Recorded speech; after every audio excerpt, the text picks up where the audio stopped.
அந்த வாயில் காதிநிலை என்று சொன்ன செந்தமிழ் நாடென்ற பெயர் சுட்டிய அழகு வார்த்த மூன்றெழுத்து தான் காஞ்சி என்ற மூன்றெழுத்தை வந்த அண்ணா என்ற மூன்றெழுத்து. அண்ணாவுடைய மறைவுக்கு பின்னால்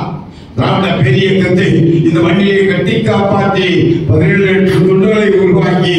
திராவிட பேரியக்கத்துடைய பரிணாம வளர்ச்சியை கட்டி காப்பாற்றிய மூன்றெழுத்துதான் ராமாபுரம் தொட்டு தந்து புறப்பட்ட புரட்சி புயல் சத்யா என்ற ஈன்றெடுத்த பறங்கி வர சிங்கம் பார்வர்கள் தங்கம் எங்களுடைய எண்ணம் இணைத்து வந்த என் தலைவர் எம் ஜி எம்ஜிஆருடைய மறைவுக்கு பின்னால் திராவிட பேரியக்கத்தை இந்த மண்ணிலே கட்டி காப்பாற்றிய மூன்றெழுத்துதான் என்ற மூன்றெழுத்து புறப்பட்ட தென்றல் காற்று அம்மா அம்மா அம்மா என்று மூன்றெழுத்து. அம்மாவுடைய மறைவுக்கு பின்னால் இந்த இயக்கம் எங்கே போயிருக்கோம் என்று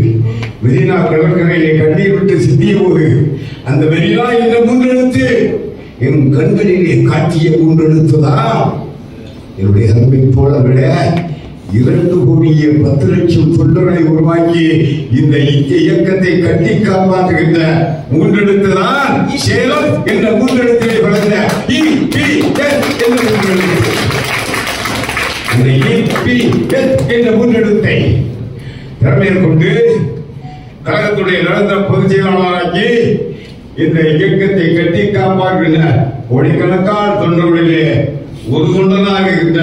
மூன்றெழுத்து மந்திரம் தான் குமரி என்ற மூன்றெழுத்தை பிறந்த தமிழ் மூன்றெழுத்து மகன் மூன்றெழுத்து உசேன் மூன்றெழுத்து என கூறி சிவன் என்ற மூன்றெழுத்தை அர்ப்பணிக்கின்ற இந்து சமுதாய தோழர்களுக்கு என்னுடைய வணக்கத்தையும் அல்லாஹ் என்று சொல்லுகின்ற அற்புதமான மூன்று சொல்லுகின்ற இஸ்லாமிய நண்பர்களுக்கும் தொத்திரத்தை அற்புதமாக சொல்லுகின்ற ஏசுரா என்ற மூன்றெழுத்தை சொல்லுகின்ற என்னுடைய அருமை கிறிஸ்தவ நண்பர்களுக்கும் உங்கள் பாவம் என்ற மூன்றெழுத்தை தொட்டு வழங்குவது தமிழ் மூன்றெழுத்து மகன் மூன்றெழுத்து உசேன் மூன்றெழுத்து நன்றி என்ற மூன்றெழுத்தோடு விடைபெற்று ஒழிக்கின்றேன். நன்றி.